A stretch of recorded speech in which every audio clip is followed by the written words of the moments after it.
Music. It's not just part of our daily lives, it's part of our wrestling fandom as well, and it has been for decades. That's where this show comes in. Music of the Mat, the podcast devoted exclusively to the music of pro wrestling, hosted by Andrew Rich. Hey, that's me. Each episode delivers a different topic with a variety of great guests, fun conversations, musical analysis, and of course, a heartfelt pun or two. New episodes drop every other Tuesday on Apple Podcasts, Google Podcasts, Spotify, or your podcast app of choice. Check out Music of the Mat only on the Voices of Wrestling Podcast Network. This podcast is a member of the Voices of Wrestling Podcasting Network. Visit voicesofwrestling.com to hear the rest of our great podcasts, as well as show reviews, columns, opinions, and updates across the world of wrestling.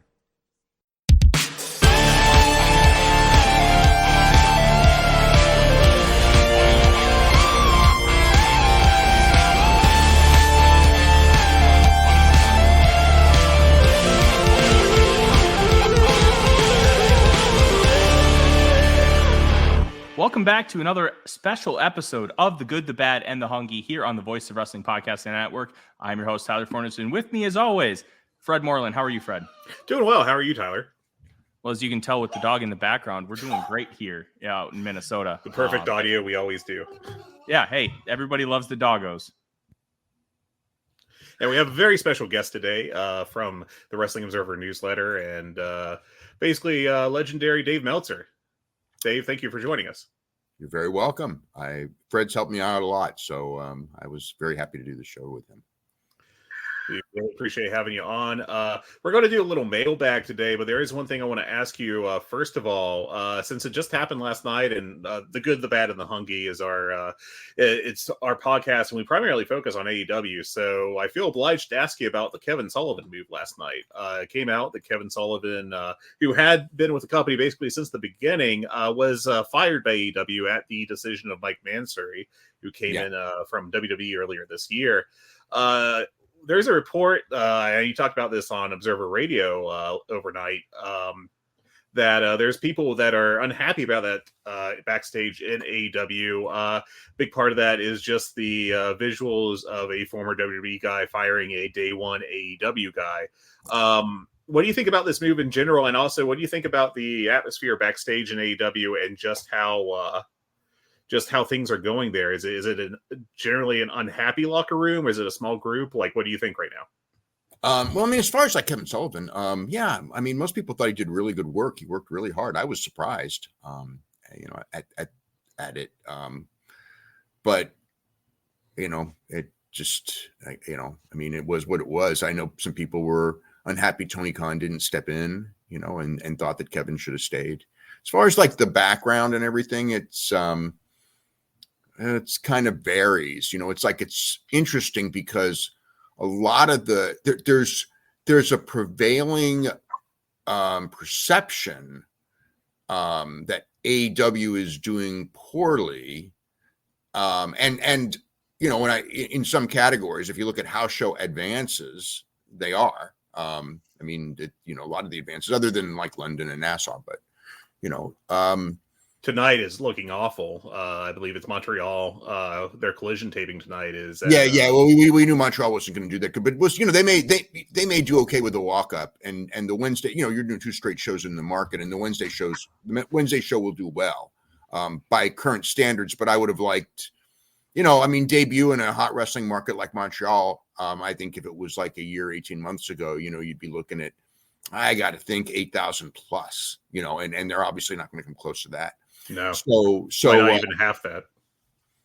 Well, tonight they won't. They'll do better than half that tomorrow. But part of it is collision's a hard sell in Canada because they don't even get it on television there. Yeah, true.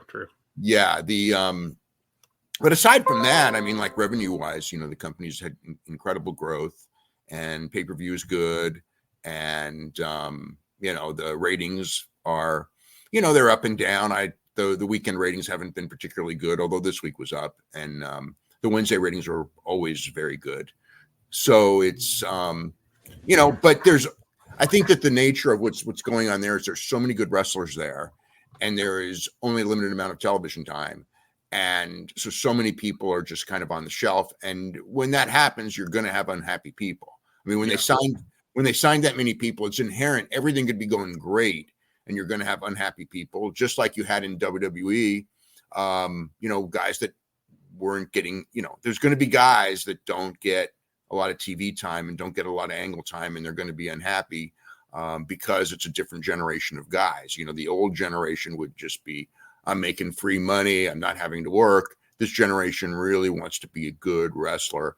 And the fact that you're making your money is the same either way doesn't matter as much as you want to be creative and you want a good career and you want a legacy. And, it's really frustrating because I don't know that anyone is 100% happy with their lot in any company, but there's a lot of guys that are, kind of sitting on the bench, and women too, where you go like, how come we haven't seen this? And how come we, and those are valid questions. And it's, there's no way with a roster that big that you can service that many people. That's just the reality of it. Yeah, I would agree completely. And I kind of want to shift focus here, Dave, for a second as we get the squeaky toy in the background to wrestling media. And you have been involved in wrestling media for the better part of the last 5 decades. But being involved in sports media myself with USA Today, I kind of see some flaws. And I wanted your take on how wrestling media has evolved, or I guess in this fact, devolved into the kind of the spaces now where you have a few people who practice regular journalistic integrity, and then those who are doing the exact opposite, whether it be both like malicious or just you're just allowing fans in the room, and that's not really helping anybody. I kind of wanted your opinion on what the landscape looks like, maybe how we can fix it and how we got here. I don't know how to fix it. It's just, I think it evolved because there was no such thing and there's no barriers to entry.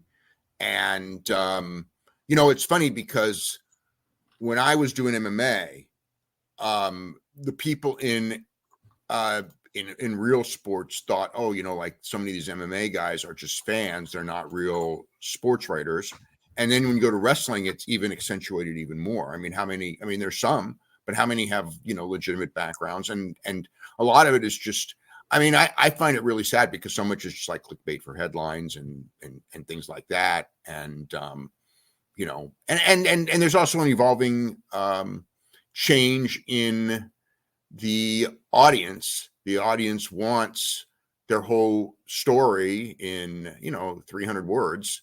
And in some stories, you don't even need 300 words. And in other stories, you need 3,000 words.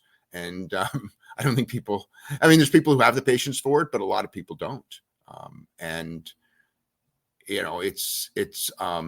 like everything that's rumored anywhere becomes news immediately, whether true or not, which is a really tough situation for sure. Like as far as like checking and stuff, but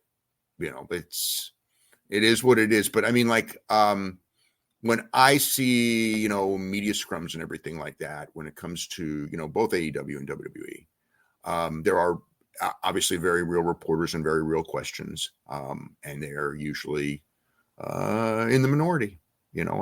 Sometimes it's just, it's stuff where it's like, it's stuff that you would never see at an NFL game, put it that way. But there are some very, very good people in this. Some very, very smart people who do understand their role and understand the business. And then there's a lot of people who, I like this, I don't like this, why are you doing this? Or just, trying, whatever, it's just it varies. Like you can't blanket everyone, that would be completely wrong. But is it as good as in other sports? And the answer would be no, it's not. Kind of off of that, Dave, because I think the media scrums are a really interesting angle of this, because it's not just reporting news. I do a lot of aggregating myself. I do a little bit of news reporting here and there, but a lot of my job is more analysis based. Do you think the scrums have been a net positive, or have they actually become a negative? Because the concept of scrums is great. You want media access. You want to be able to ask like tough questions, but we're seeing in a lot of these scrums that even with the good people in the room, as you kind of say, the ones that are smart, the ones that are journalists and practice that, we're not getting as much of that element out of it that we might normally be able to in, like you said, other sports. Do you still view these scrums as a net positive for the business and industry? They're a positive, because you do get some stuff. I think WWE, for the most part, and we'll see how this evolves, but what I have seen, from WWE is that, they want to do 100% storyline. And once you're doing that, then it's not, and they're not really very open with, they're not really that open, like in some cases they are, but really, really not that much compared to anything else. AEW, it's completely up to, each individual is different. Like if you have Bryan Danielson out there, you're going to get a lot of good stuff. If you have Tony Khan out there, you're going to get very, very detailed, long answers. And if you, listen to everything, you can get a whole lot out of it. But you also have to have the right questions to be asked. If not, you're not going to get anything valid if the questions are bad. So it depends on the questions, and it depends on who the person is, and how open they want to be.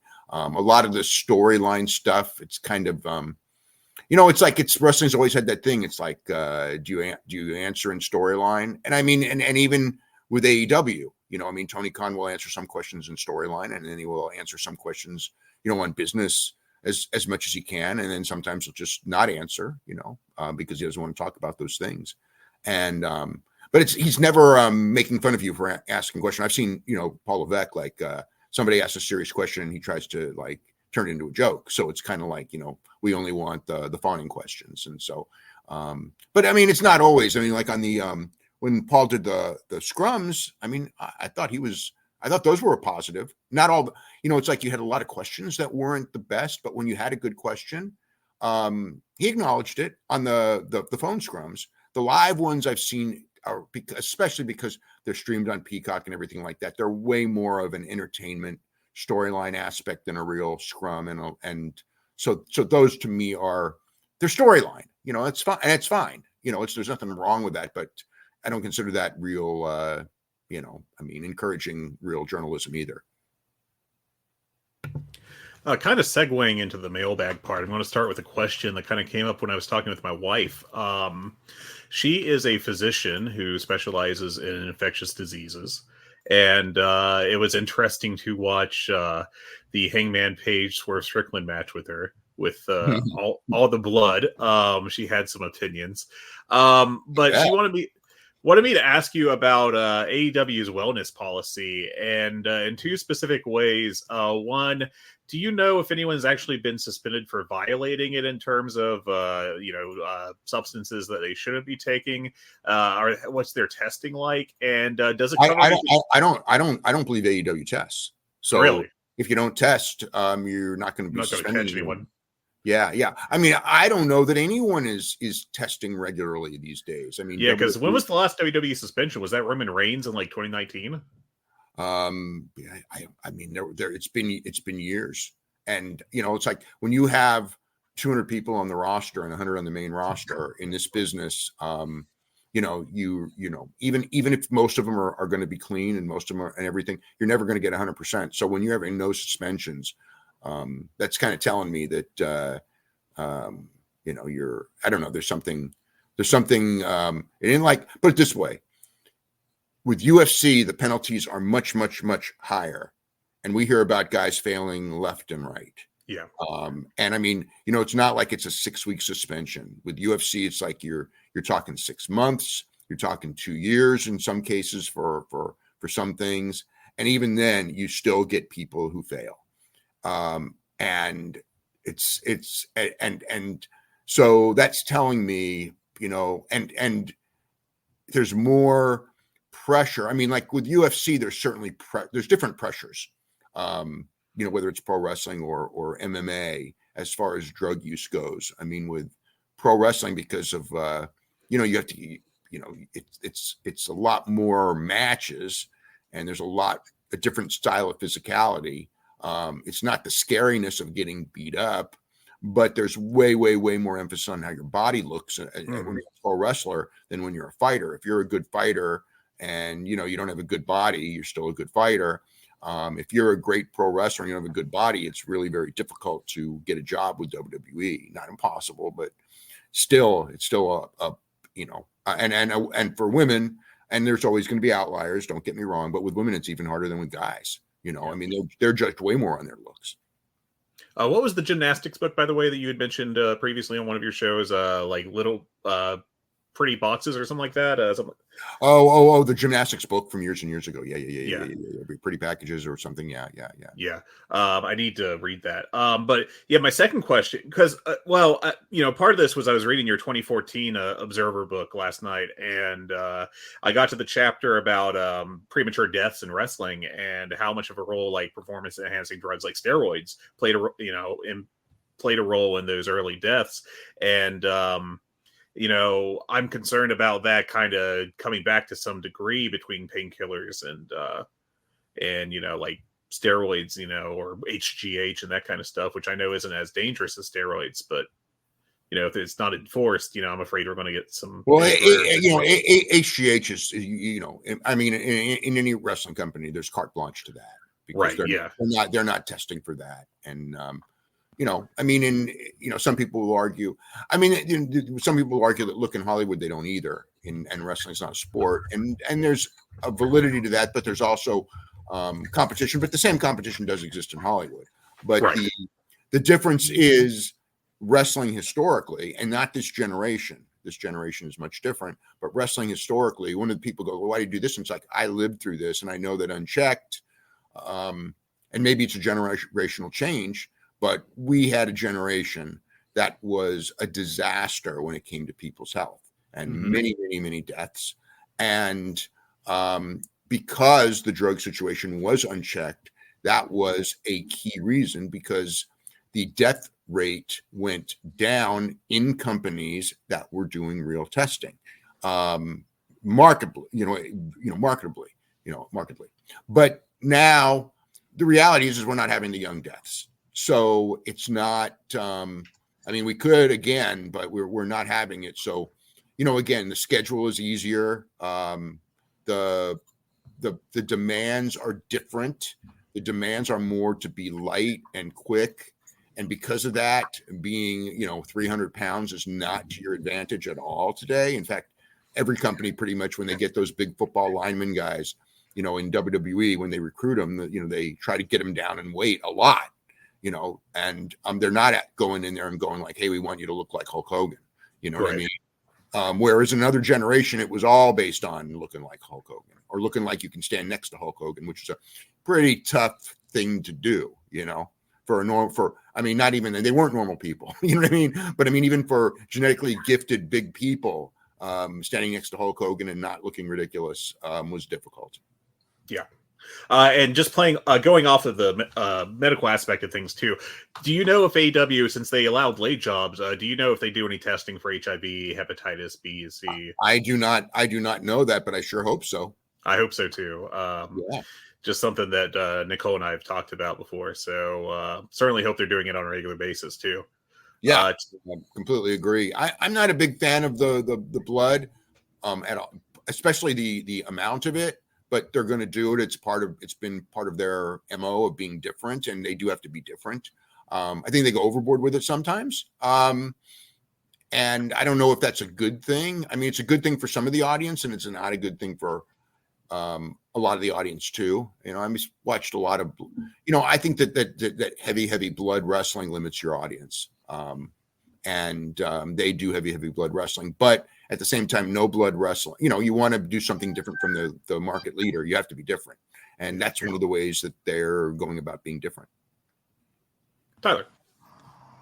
Dave, I think one of the really interesting things about the Wrestling Observer Hall of Fame is that every candidate is so different. You can have a lot of arguments about different candidates based on the three criteria you've laid out. And one of our listeners, Matt, has a question about Super Dragon. And I think his case is fascinating, and I'm not quite sure how good it is right now, but I think it could grow over the course of the next several years because of PWG's influence on modern day wrestling. And you can look at early day NXT when it was essentially PWG style and how that's evolved, and you could contribute that to a lot of AEW success. Where do you sit with Super Dragon as far as an influence case in professional wrestling? Because I mean, he's a decent enough worker, but I don't think that's really going to contribute. No, he's not getting in as a wrestler. Yeah. As a promoter, that's an interesting one because, you know, very few promoters get in and should get in. And he was not what you would call, you know, he never ran a full-time territory or anything like that, but PWG was special. You know, I mean, again, like, I know from wrestlers from Japan in particular that that was their dream is PWG because it opens up the rest of the United States and things like that. And PWG has been an incredibly influential promotion. So it's an interesting person. Nobody ever really brought him up to me before. I think I've actually suggested him to you before, Dave. So how dare you? Yeah. Just kidding. But yeah, I think there's a case there. I don't know if I would vote for him, but I actually think that he's underrated in terms of historical importance just because of... I would agree with that. I would agree Yeah. PWG itself is very underrated as far as historical importance. And I think that there's, you know, it's funny too, because I think that there's...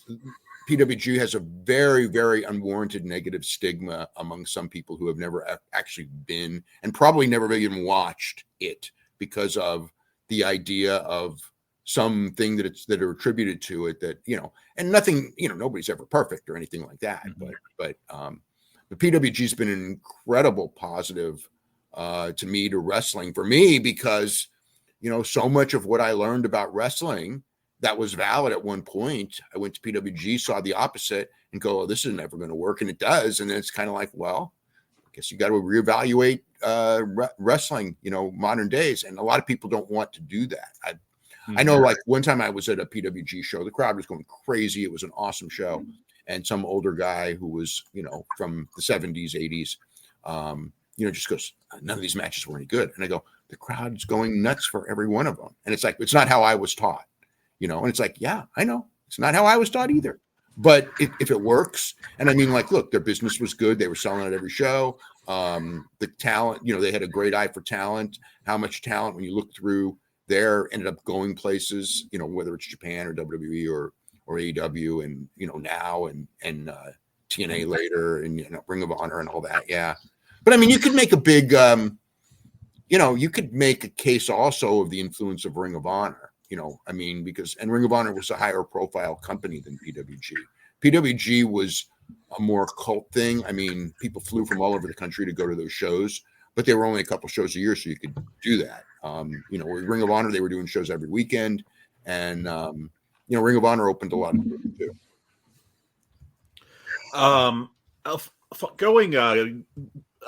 We have another question from Alan Farrell, which I thought was really good. He asked you, in the mid-90s, which of these did you feel had most staying power in terms of their style in Japan? Shoot style, so like Rings, Pancrase, UWFI, Lucha Resu, so Michinoku Pro and Hamada UWF, and hardcore wrestling like FMW and IWA. And also in 2023, which style do you think ended up having the biggest impact both in Japan and worldwide? Man, that's a tough one. I mean, like, shoot style doesn't even hardly exist anymore, so it wouldn't be that. You know, deathmatch style does exist, but I think that that Dragon Gate thing is more influential on mainstream wrestling. If you look at it historically, it's more, I think that would be the one with the most influence. Yeah. You know, and it wasn't just Japan. It was like the whole, you know, I think that a lot of that came from, you know, tapes and then now internet, where young guys who were watching wrestling did not limit their viewership to one company and one style. And when you start adapting things from every style and you get this mix, that's kind of like what, you know, it's a lot of what a lot of the Japanese companies did earlier, where you had a lot of guys come in who studied all different types of style, and Lucha Libre was not this horrible bullshit that only happens in Mexico and all that, which it was stigmatized at and it doesn't count and all that, and it's not wrestling. Not, kind of like learning that you can blend it in, and it is different, and there is stuff that would work in Arena Mexico that doesn't exactly work, would not work in WWE. And there's stuff in WWE, they went down there that would not work to an Arena Mexico audience because they're completely different flows and styles and psychologies, really. And we have one more Hall of Fame question for you, Dave, because we love these conversations about the Hall of Fame because it's so fascinating to discuss all these different elements and how candidates from those different elements kind of match up against each other. And this one comes from Adam Berger asking kind of like about the Japan region specifically. There are very few male inductees that didn't headline in JWA, New Japan, or All Japan during their careers. But because a lot of the biggest stars are already in the Hall of Fame, how does this impact the region going forward? And does this potentially help influential headliners from smaller promotions like Hayabusa and Shima? I think that it helps them now because right now, when I look at the ballot, they're pretty much two of the stronger candidates. So yeah, it's one of those things, whether it's Japan, United States, Mexico, if you're not in the major promotions, it's very, very difficult, or maybe even impossible, to get through because, there's again, there are, I guess you could say Ultimo Dragon, but Ultimo Dragon was in big companies at times and things like that. But there's very few of the guys who were not like All Japan, New Japan headliners that are going to get in. And in the United States, nobody's still gotten in from Ring of Honor. Nobody's gotten in from TNA exclusively. AJ Styles, it was New Japan and WWE that got him in. TNA helped, but nobody's gotten in specifically based on that. And nobody got in from ECW. That may change in time, but AEW is a much higher profile than ECW. I think people from AEW will eventually be getting in, although they haven't yet. But as far as guys, with Ring of Honor, the Briscoes were the best case scenario, and I don't know that they'll get in or not. It doesn't look promising based on year one because I thought year one would be the year with the sympathy and everything like that. So, and the uniqueness of Jay passing away. But we haven't had that. We haven't had anyone from exclusively Dragon Gate get in. Shingo's not in. He probably will, but we both know that, or we all three of us know that without the New Japan run, he probably wouldn't, even though he's been an incredible wrestler for 15 plus years. We got a question here from Gerard, who asks, do you think it's inevitable that weekly wrestling TV in North America is going to be on streaming? And if so, do you expect it will make it more difficult to attract new fans? And if they do go down that route, how could companies attract new fans under those circumstances? Yeah, it'll be harder to attract new fans that way, even though everybody's on streaming and everything like that. It's going to be so much more important for word of mouth than accidental. Hey, we're just flipping around and we're seeing it. So word of mouth will become way, way, way more important in time. And that'll be what attracts new fans. But the whole thing is like the same way most people get in, which is someone who they know or something like that, is a fan and just, hey, watch this and you like it. That'll still exist with streaming, but it does change the game. But in time, the audience for a big show on streaming, will be, I don't know if it'll be as big as television, because there's so many options, but at the same time, it'll be enough, I think, to be marketable for the shows. I think, it's unproven, but I think in time, I guess I see it with UFC, but UFC obviously is on television, but so much of their content is now streaming. And while the television shows draw many, many, many more viewers than the streaming shows, the fact is they went all streaming for their pay-per-views and, did okay. So it's, and each year as the generational shifts continue, streaming is going to be more. It's already is more and more important. but still, it's like, we see the Thursday football numbers compared to everybody else's football numbers. And while the Thursday football numbers are still very, very big, they're pale compared to Sunday and Monday. I'm very interested to kind of see how that goes. And this next question comes from Stacy, Dave. And being from Minnesota, like my mom actually went to high school with Mr. Perfect and the Hennigs. So Tom Zink too. And who else? Nord and Darso. I think a bunch of those guys went to the same high school, right? Yeah. Both my parents went to that same high school. Yeah. So. Brady Boone. Yeah. Mm-hmm. It's about the NWA and how Vince McMahon kind of infiltrated. And the two questions are, when Vince expanded nationally, is there a reason why he seemed to go after the AWA and Vern Gagne first? And then also along that same line, did he ever consider doing a WrestleMania at the Metrodome, and with Hogan and Andre having been huge attractions for the AWA?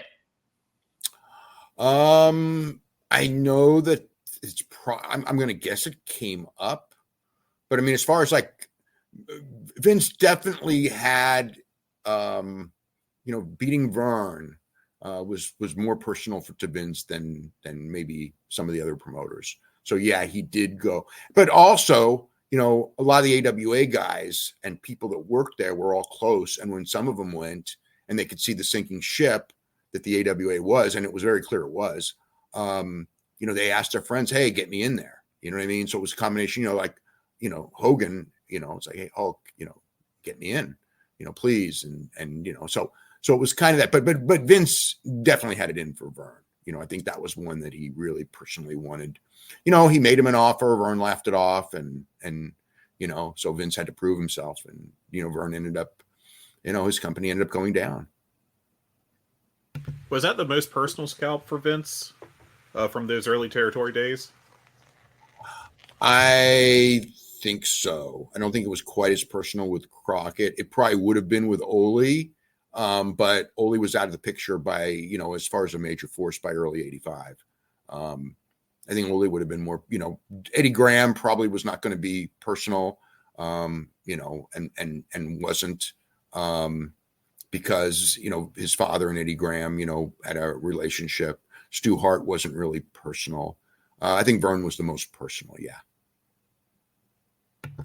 I'm combining two questions here from Andrew and Waffles on Air, their given name, I'm sure, about the current status of AEW. Do you think they're doing better, worse, or about the same as you thought they would be right now at this point in their history? And how has your perception of Tony Khan's ability to run a wrestling company changed since their launch? Okay, so revenue-wise, probably stronger than I expected they would be at this stage of the game. Attendance wise, I would say today slightly in the range, maybe slightly below, but in the range. Pay-per-view well up. As far as Tony Khan, look, I expected that there would be inexperience issues that would come to the fore, and there were. There's been frustrations. It's a learning experience. He was dealt a lot of hands. He's been dealt a lot of really weird hands. Who knew the pandemic was coming?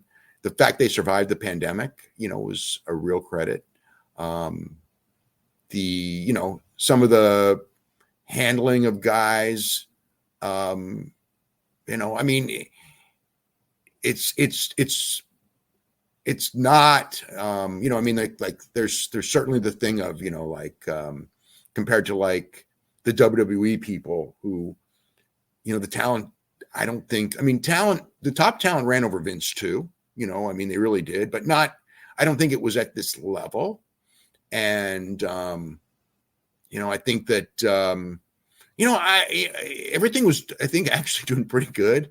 And then the Punk thing kind of like from the day that Cabana got banished, and then especially the scrum where he's sitting there and Punk is doing all this and he doesn't shut it down and he doesn't fight for his guys. I think that was a real turning point.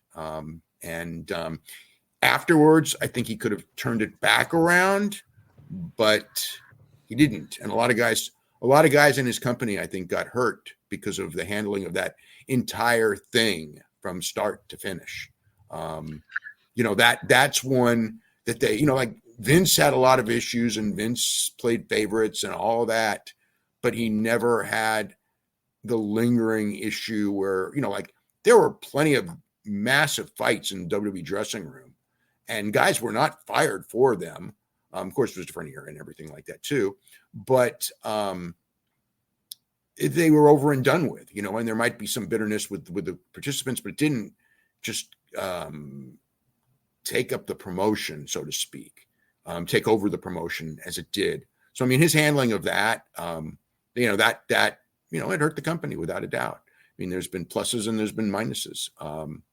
His willing to spend a lot, is interesting, especially like on music rights and things like that. Banking for the future. We've never really had a wrestling promoter who banked so much on the future in the sense of future TV rights, and going with that. And again, we're not at a point where we know if it's going to work out or not financially as far as profit loss goes. We're still not there yet. And the value of the brand right now doesn't necessarily mean that'll be the value of the brand in 5 years. It may be way, way up. It may be way, way down. It's different. He came in as someone who was in the, he's been in many businesses, but one of the businesses they've been in is the football business. And he kind of had the mentality of how you run a football franchise business-wise. I'm not talking about personnel-wise, business-wise. And that is a completely different mentality from anyone who's ever gotten into the wrestling business, pretty much ever. They're all about Friday's gate or next week's pay-per-view or, whatever, and maximizing profits as much as you can and screwing the boys and things like that. That's always been what wrestling has been about. And he's gone differently. He's gone like more of a football team owner thing. So it's kind of changed, and people kind of judge him sometimes as a wrestling owner, but the football owner thing may be more valid based on every other sport, which is, it's about building up your thing and getting TV rights. And I mean, the next TV deal is going to be gigantic because it's the one where it's like, okay, was he a success or was he a failure? Right now, it looks like, while people want to paint him as a failure, overall, I would say he's been a pretty great success, but it's not 100% until he gets that next TV deal and the streaming deal. And they're basically solidified in what they're doing. Right now, we're still waiting and waiting. We're waiting for the streaming deal. We're waiting for the TV deal. And we don't know, yes. And the traditional metric as far as attendance is going down, and they have to deal with that one. They just have to deal with that one. How much of the current discontent backstage do you think can be directly traced to the aftermath of that all-out brawl and the whole situation with CM Punk, specifically the press conference, I think, more than the brawl? There's so many factors because, again, like the stuff with talent, with the large roster of good, talented people who aren't getting the TV time, they were frustrated. There were people frustrated before any of that happened. So that stuff, I don't think was greatly affected by that. But for some people, that thing, as far as the perception of Tony, yes, that certainly has affected that in a lot with a lot of people. Sure. Dave, I want to circle back to the Hall of Fame because the inclusion of the Von Erichs generated a question for a good friend of the show, South Dakota Jones, asking specifically about other potential groups and stables being added in there, including the NWO and Four Horsemen, and whether that would be a potential option. And if you were to do that, would you induct the group as kind of just a construct? Or would you be putting on the ballot like NWO would be Hogan, Nash, and Scott Hall? Or would it just be kind of what the group itself was? Yeah, I don't really like the idea of the group thing unless they regularly wrestled as a group, like a tag team that wrestles regularly as a tag team, I would put them on the ballot as a tag team. If it's two guys like Hulk Hogan and Randy Savage who had some tag team matches and they were very influential, I would never put them in as a tag team. And I don't have to because they're both in already. But I'm not like if the Four Horsemen constantly for years did nothing but 8-man tags or did the majority 8-man tags, I would put them in. They were the top heel group. I wouldn't put Gary Hart's Army in Florida in or something like that, or NWO. I would put Hall and Nash, and you could put Hogan, Hall, and Nash as a threesome, but Hogan was mostly doing singles. So I don't really like the idea of the group because then it becomes, it becomes the whole thing. NWO, does Bryan Adams get in? You know what I mean? It's like, then it's kind of silly. So I don't like I said, I don't like the ideas of the group. The Von Erichs were close. They did a lot of, they did a lot of singles matches, but they did high profile trios matches, and they were more of a, I don't know. I think that they were more of a tag team in a lot of ways, held tag team championships and things like that, and trios championships when the trios championships meant something. So I felt better about putting them or the Freebirds in when it's a unit like that with Hall and Nash. Hall and Nash are on the ballot. The Horsemen, Tully and Arn are on the ballot. Tully and Arn, Rick traveled with them and he did promos with them, but he didn't do a lot of 6-man tags and 8-man tags with them. So kind of a follow-up here, Dave, because we talked about Super Dragon earlier as far as like an influence case. Would you be open to the idea of adding it like stables for a specific influence case? It would be a little bit of a different construct, whereas it wouldn't be like, hey, you're inducting them because of they were wrestling together. But the NWO has a tremendous influence case on the world of professional wrestling. You could argue that in a different vein, Bullet Club does too. Would that be something that you would consider down the line? I'd consider it. But, Bullet Club's another one. It's just like now, if you're a star in Bullet Club, it's one thing, but just Bullet Club in general. Even though, they sold a lot of merchandise and they were big in Japan and even for a time in the United States, and NWO, obviously, look, the NWO t-shirt, I don't know, should we do t-shirt Hall of Fame? This NWO in Austin 316. They sold a ton of t-shirts, that's for sure. Next follow-up question is from Ryan Norcross, I believe. The Confederate Wrestling Alliance. I had not heard about this before his question. On January 5th, 1996, ran a pay-per-view entitled Bodyguards versus Bandits. Oh, I remember that, yeah. Which consisted of one show. Did you watch it? Do you know how many buys it got? What was the deal with that? It got I don't remember the number of buys. It was incredibly small. I did watch it. It was the weakest pay-per-view, or one of the weakest pay-per-views I ever saw. Yeah. Is that the lowest bought pay-per-view that you're aware of? I don't know, because like some of the ones now, there are pay-per-views that are being bought by, a couple hundred people, some of the recent ones, before Billy Corgan took the NWO stuff off TV pay-per-view. It had very, very, very low numbers on television. They may have done a little bit better streaming. Some of the Impact, numbers were very, very, very low too.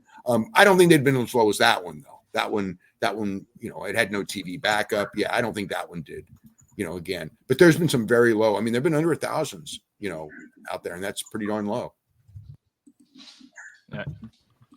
Dave, this question comes from Daz Traction, and I find this interesting, especially because of how luchadors were used towards the back end of the 90s in American professional wrestling. And the question is, do you think that AAA could have been even more successful in America in 95 and onward, and potentially have been that third promotion if it wasn't for the collapse of the peso? Because we know how great that One Worlds Collide show was in 94, and it's still viewed as kind of like a legendary Pantheon show. Do you think that they could have been able to make a lot of inwards in America if it weren't for the peso? I think the key would have been if they could have gotten the right television deal and then gotten enough backing for the production and everything. Yes. I believe that they could have been a viable, niche company. Yeah. And the peso cost them a lot of their talent and as well. But they were successful in certain markets, and they would have been, it's like they could have come to other markets and drawn pretty decently, but I don't know if it would have been financially successful. I think they needed the TV to take it to the next level. They were on Galavision, but Galavision had very limited exposure. If they were on something like put it this way, if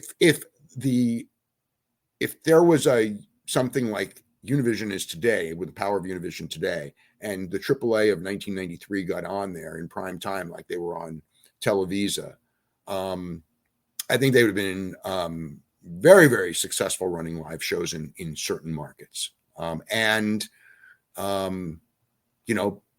They would have, it would have been hard because of the cultural differences. But I think in time, those would have kind of worn down a little bit because, I do remember when I would go to the AAA shows, there were almost no non-Mexican fans there. Very, very few. As great as it was still one of those cultural things where if you were you either wouldn't know about it or you just wouldn't go. You know what I mean? It was specifically towards that end. Now you could bring, a Lucha Libre show, and you'll have, a lot of people who are not Mexican go to the show. But it doesn't have the fervor that, because again, Lucha Libre culturally in Mexico right now is nothing compared to what it was, 30 years ago. It's so much smaller. People I don't think really realize how big it was. They used to have, legitimately like 25 shows a night in Mexico City alone. And there were, more shows in Mexico than anywhere in the world. Now that's not the case anymore. There's still a lot of shows, but it's from a cultural standpoint, it's like, Mystico's big, but he's not as big as Perro Aguayo was. He had a run where he was actually, that short run where he was very, very big, but it's not like Perro Aguayo, where if Perro Aguayo came to California and there was a Lucha Libre show, he'd draw several thousand people. And I don't know that Mystico headlining a show, just a local independent Lucha Libre show in California on his own is going to do that. When I was putting out calls for questions for this, I got multiple comments about, Dave Meltzer doesn't know how to rate matches. One, do you, how tiring is that for you as a guy that, it seems like all this work you've done and like people just obsess over your match ratings? And two, do you wish you just gave Undertaker Michaels 5 stars so people would have shut up? I don't even think about it because that would be kind of stupid to think about it. You know what I mean? It's decades ago. I almost did. I was right on the border, it's like this 4 3/4 is 5. And whenever I ask myself that, it's 4 3/4. 5's got to be like no doubt in my mind. And I had a doubt. So there you go. And, there are reasons I had a doubt. A lot of people then had a doubt. I had 2 of the greatest wrestlers of all time, and I had already rated the match who talked to me about the next day. And both of them had major qualms about the match. One of them basically said that we could never do a match like that because it would hurt the business because of the feeling of kicking out of so many finishers, which, I thought that was an old school viewpoint anyway. And the other one was, like, what thought process? Your turn, my turn, your turn, my turn, which actually kind of was one of the things when I was watching, it's like your turn, my turn, your turn, my turn. And I, it was a fantastic, fantastic match. But traditionally when I do watch YouTube, your turn, my turn matches, I usually, top them out at 4.5, maybe 4 3/4 if they're exceptional. You know what I mean? Like for 5, you need something more unique to me. I may watch that, it's probably unfair though, because when I watch older matches now, I always think that they're worse than I remember. Some people think, if you watch it now, you'll revise it. And it's like, the odds are I'll probably go like, I'll notice things wrong because from certain technical aspects, like, body placement, things like that. The guys are so much better and smoother today than they were in the past. And because of that, I notice people out of position so much more that I didn't notice when I was watching stuff in the 80s and 90s. And I'll watch, or, I'm again, like when I watch older matches that I thought were 5 stars, I still watch them and I go like, yeah, it's a freaking great match. But I wouldn't, almost in rare occasions would I say, oh, that's a 5-star match today. Some of them, there are a few, but and mostly those are the All Japan matches, really, not the American matches. The American matches, it always feels like they were, if I watch them now, it's like, yeah, that's really, really good. But God damn, it's like I see stuff this good on TV every week, so there, like I said, there's exceptions to that though too. Sure. Yeah. Do you feel, Dave, that kind of how you walked us through that thought process is why you ended up breaking the 5-star scale, just because wrestling today in a lot of elements has gotten a lot better than it was 20 years ago? Yes, for sure. Just like it always, I mean, yeah. There's a level of thought put in the matches that's never been there before. There's a level of, I mean, I guess thought, just this, the mental aspect of the match is like before, guys, and it's like, look, it's more power to him. Ric Flair going in the ring and not knowing anything that he's going to do except he's going to do his spots, and he tells you when he feels like it's time to do the spot and everything like that. And you know what I mean? It's very different from people sitting there going like, let's do, what I mean? Like examining it and going into detail. But it makes for a more depth for the product. People don't see it, but I mean, again, like guys work on their big matches. Guys work so much harder mentally on their big matches now than they did before.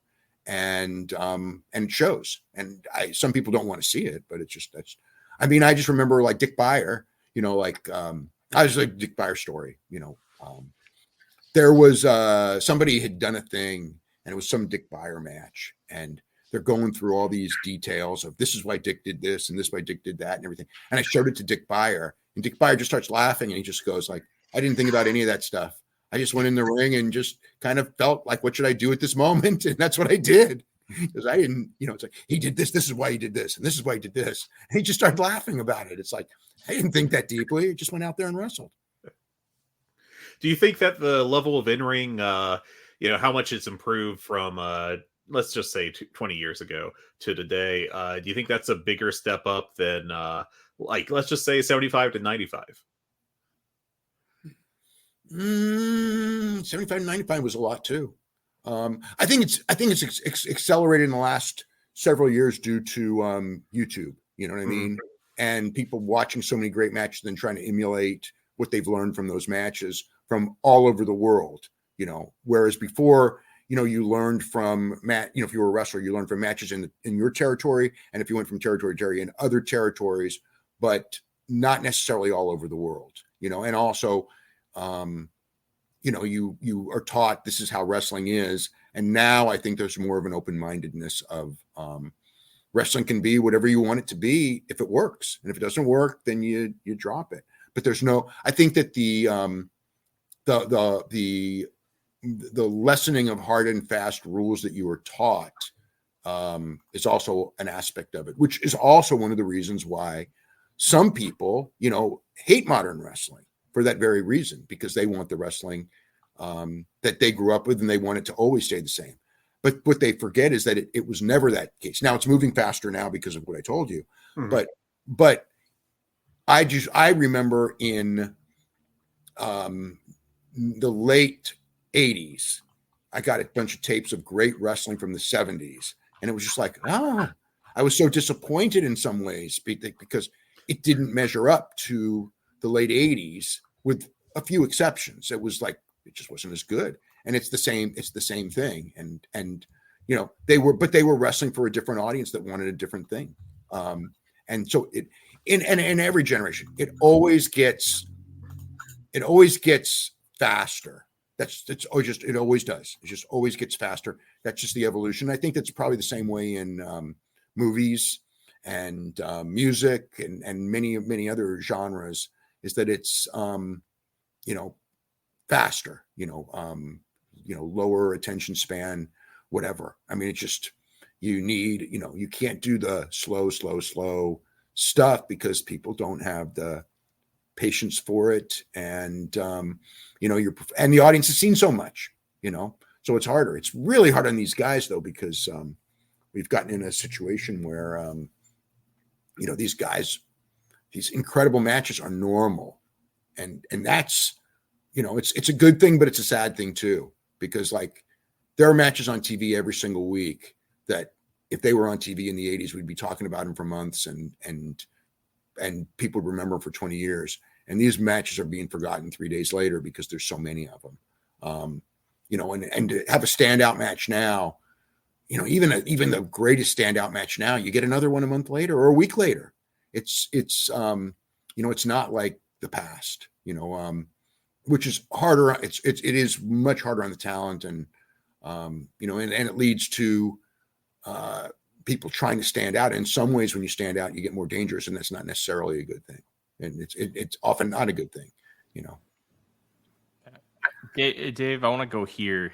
Question from No has to do with the new WWE and UFC conglomerate. Ever since they merged with Endeavor, AEW has done a lot of cross promotional stuff. They just did the street fight with the Sega game, and they've done a lot of that kind of promotional stuff. But this question is, do you think that we might see more WWE and UFC crossover, including potentially using the Octagon for cage matches, kind of like they had a Riddle Rollins match with Cormier as the ref?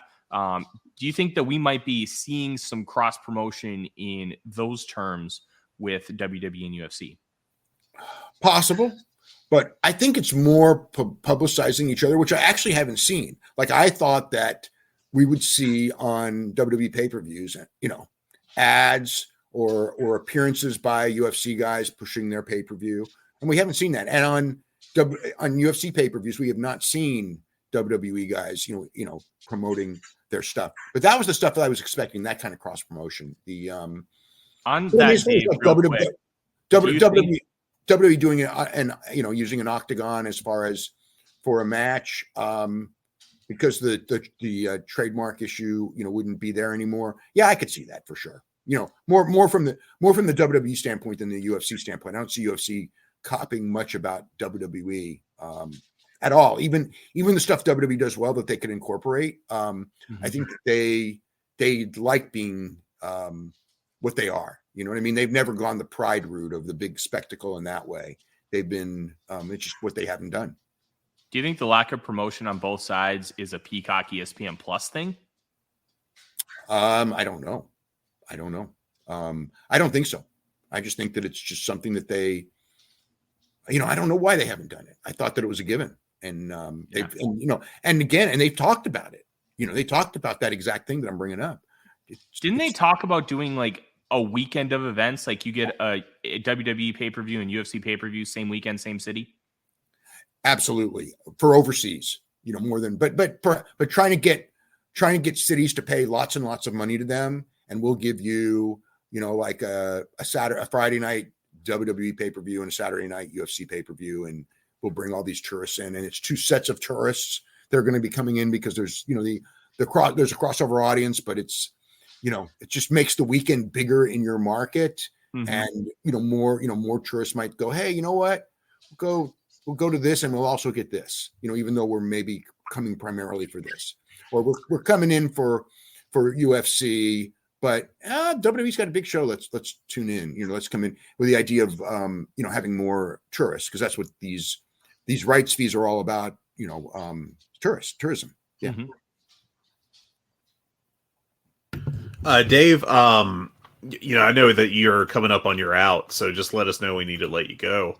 I got one more question I do want to ask you first, though, if that's okay. It's from Nicholas, and it's about Tony Khan and the relationship with Warner Brothers Discovery. Do you think that he's too loyal to David Zaslav? He points out how much Warner Brothers Discovery is cutting costs right now, and how David Zaslav seems extremely cutthroat. And is it possible that Warner Brothers WBD owns part of AEW? I think it's very possible. Yeah. No one's proven it or anything like that, but I asked Tony directly, and he didn't deny it, but he wasn't going to confirm it, but he didn't deny it. He just said that he had 100% of the voting stock, which I'm sure he does. But I mean, as far as were they cut in from the beginning? Or, they had WBD had, or it was just Warner Brothers then, but Warner Brothers had Warner Media. Warner Media had a lot of leverage on them in that first television deal because they were a complete unknown who, if they did not get the television deal, they would have never gotten off the ground. So they had leverage to get something.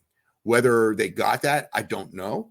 No one's, like I said, no one has proven it, but he didn't deny it. Like, I thought that when I asked that question, if he said no, I would believe, okay, it's no. When he said, I have 100% voting stock, I took that to, yeah, they have an interest. So, yeah. Would that be something that they'd have to disclose, Warner Brothers Discovery, as far as being a publicly owned company?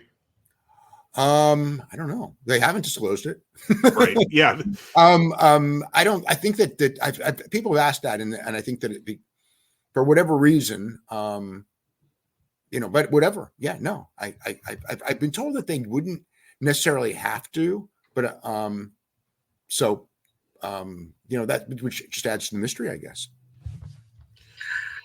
And one more thing I want to bring up, and then we'll let you go, because I know that you, I really appreciate the time you've given us already. East Coast Johnny said that you mentioned when you talked about going away from the print Observer, and last week, that was the last print edition, is that correct? Or is it this the one I'm working on is actually the last one. Okay, cool. So he said that you mentioned that you wanted to pivot to doing more real-time reporting during the week. How do you envision that working? Just less time on certain aspects that I do, as far as TV reviews, and more just, contacting people and stuff. I mean, I'd still do it. I mean, right. I don't think it's going to marketably change, but I'm, that's something that interests me more than writing TV reports. So I may do less TV reports and more stories. Okay. That's kind of been my goal. Yeah. Spend my time doing that, but it's not going to it's like when I have a story, I get the story done. You know what I mean? It's like I contact the people I need to contact and everything like that. I always make time for that. So I don't know that it's going to change markedly. I always mess that up.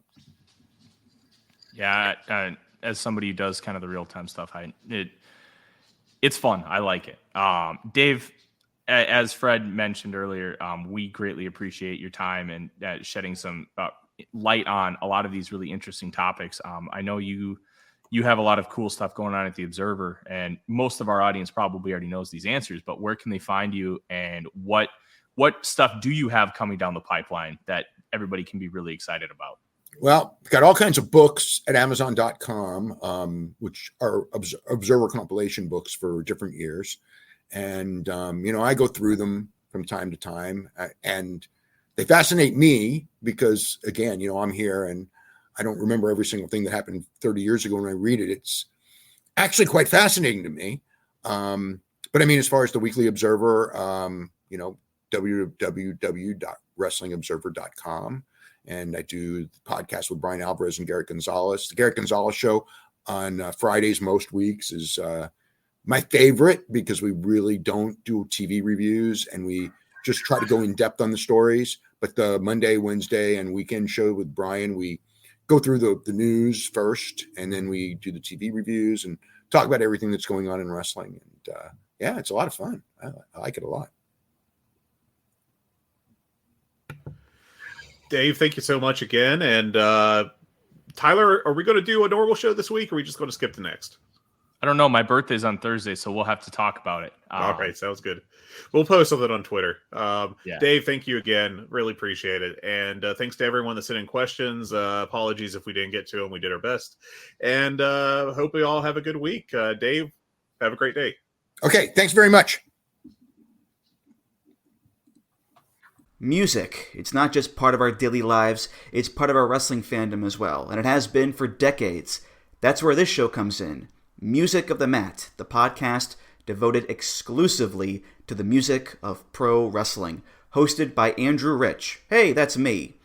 Each episode delivers a different topic with a variety of great guests, fun conversations, musical analysis, and of course, a heartfelt pun or two. New episodes drop every other Tuesday on Apple Podcasts, Google Podcasts, Spotify, or your podcast app of choice. Check out Music of the Mat only on the Voices of Wrestling Podcast Network.